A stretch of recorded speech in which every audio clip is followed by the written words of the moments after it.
विचित्रवीर्य से विवाह, अल्पकालिक और अस्थिर दाम्पत्य जीवन।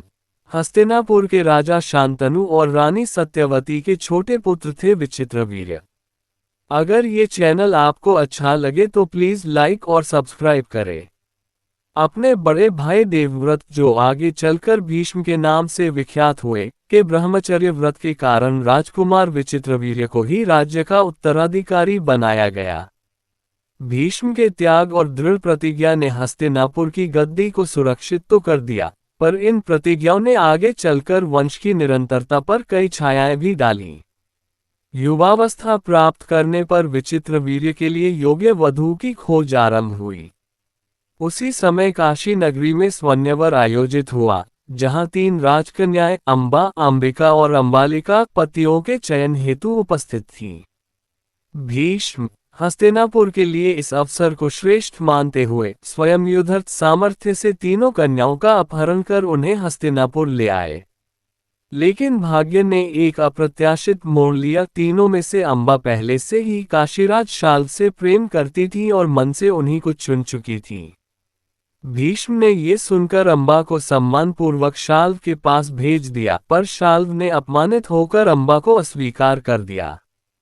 वीडियो अच्छी लगे तो प्लीज लाइक और कमेंट करें।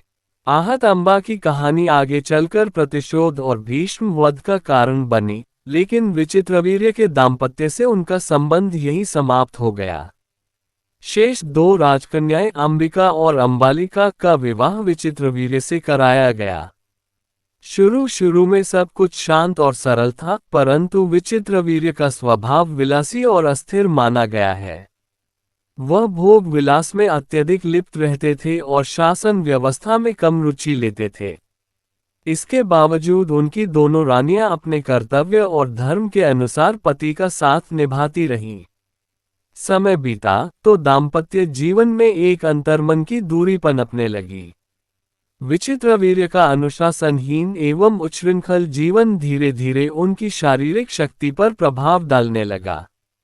महाभारत में उल्लेख है कि वे दुर्बल होते गए और कुछ ही वर्षों के भीतर उन्हें क्षय रोग, संभवतः टीबी जैसा रोग ने घेर लिया। रानियां सेवाभाव से उनकी देखभाल में लगी रहती, पर विधि का विधान कठोर था। युवावस्था में ही विचित्रवीर्य इस संसार से विदा हो गए।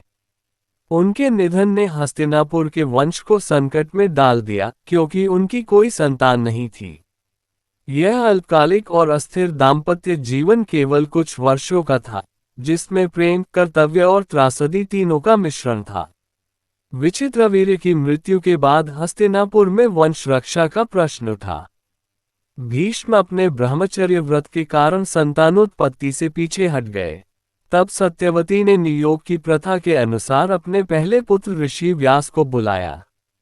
व्यास ने अंबिका और अंबालिका से संतान उत्पन्न की, जिससे आगे धृतराष्ट्र, पांडु और विदुर का जन्म हुआ, जो महाभारत की मुख्य कथा के स्तंभ बने।